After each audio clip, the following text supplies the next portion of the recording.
What is going on, everybody? It is the Walkthrough King, and Fortnite just dropped a brand new update 15.20, and as usual around here, we have to do a patch note video going over everything there is to see in the update, including all of the leaks as well that come with it that can't just be seen from the visual side of the update. Anyways, if you guys are new here, definitely recommend subscribing and joining our amazing community, as well as if you want to support the channel, a like on this video would be appreciated. Anyways, let's get right into this. Starting out, these are all of the bugs that were fixed in this update. Not a whole lot of bugs that were fixed, however, it is good to see these bugs get fixed. I have been affected by some of these bugs, like the total bars appearing as 0 in a match, so really cool to see all of that fixed now. Moving on, let's real quickly go over the new cosmetics. I did upload a separate video showing all the new skins in-game, and that will be linked in the description, so if you do want to see in-game footage of these new skins, go ahead and check that out. Anyways, these are all of the new cosmetics that are going to be in this game with this update.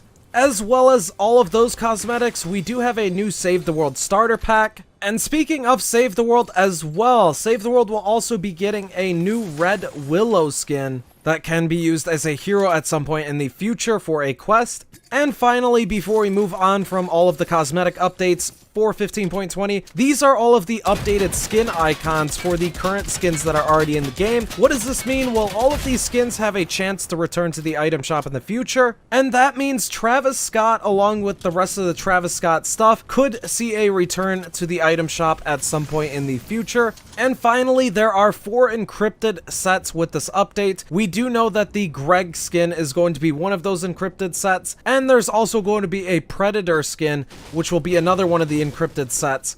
So there are 2 encrypted sets left that we do not know what that is completely yet. More on the Predator information later on in this video. Getting into the game update side of things now, IO guards have seen a update. Their sounds have been lowered, and they now have a chance of dropping shields and heals. XP coins are now back, and I am really happy for this, as it does give us another way to earn a lot of XP in game, so be on the lookout for those. In the main menu, there is now a new recent outfits tab, so any outfits that you have recently used will show up in that. So if you guys do have a huge skin locker and you're looking for specific skins that you just recently used, this will be useful for you guys. The Sword Fight LTM did get an update, so this could return at some point in the future. Planes have now been vaulted. They basically were already vaulted before. There was only 3 that spawned in the map after the winter update, and now those 3 planes have now been fully removed. I do hope they bring back helicopters or some other method to get around the map fast, as it was really nice to have the planes for that. The community choice system that Epic had placed in before, there were a few remaining strings that have been removed from the game. This could show that this will not return in the future whatsoever, or they could be working on a different version of the community choice to bring back in the future. Who knows, but for now that has been removed out of the game files, so don't really expect to see that ever return until they bring that back in, if they do. Anonymous mode has now been made to not work if you are in tournament mode, and there is a new screen that shows this.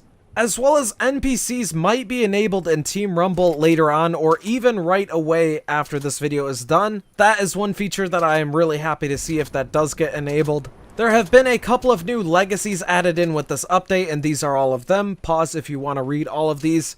And one last thing before we get into the event type of leaks as well as the secret skin leaks, there could be another update that drops really soon, even as soon as next week, as the next week challenges are still a work in progress in the game files currently, and it was shown that Epic was working on a 15.21 patch. So because of all of this evidence, we could actually see another Fortnite update as soon as next week, which would be pretty interesting to see. Actually, we do have a couple of more things for the update side. In Greg's Floor is Lava LTM, there will be a volcano island that you can see outside of the map. For creative, there is now a Lazy Links prefab in the game files. And as we know, there are 2 new weapons that were added in, a lever action shotgun as well as the Hop Rock exotic dualies. If you want to know how to get those exotic dualies, I will have a link in the description for a guide on that. Anyways, let's get into the event leaks and some of the secret skin stuff that is going to be upcoming. As you will see in game right away over at the Stealthy Stronghold, there is a Predator ship that is now in game, basically showing that Predator is going to be upcoming. and it now has been leaked that the Predator skin will be an NPC on the map, and the Predator skin will have two different variants, a mask on and a mask off variant. There are also a couple of cosmetics that will be earnable really soon. By the time you watch this video, they might already be enabled in-game already. And to go along with that, with the Predator quest line, there is some dialogue that goes with it. I'll go over this right now. The first quest 1 dialogue is something came down in that jungle. We need to check it out. Whatever it was, it ain't there anymore. Stay on your toes. The second quest you will see, heard the others have been seeing some weird stuff. You should ask them. Hope we could stop this thing before it eliminates us all. The third quest will say, no med packs, you're in a world of hurt. Thanks, I just hope it'll be enough. And for the fourth quest, it'll say, I've hunted a lot of monsters in my time, and we're gonna need big guns to get this thing. Nice work, that gear might just help us turn the tide. Apparently, the Predator is going to have a lot of different quests and challenges coming up, and could even be featured in the future event with the way things are looking. That pretty much wraps up everything with this update. This update was not a huge update, but at least we finally have new content in the world of Fortnite. Let me know what you guys think of all of this stuff, as well as what is your favorite thing from this update so far. That's it for now, though. I'm taking off. This has been the Walkthrough King. Again, if you guys are new here to the community, definitely recommend subscribing and joining. And we will see you guys at the next video. Peace!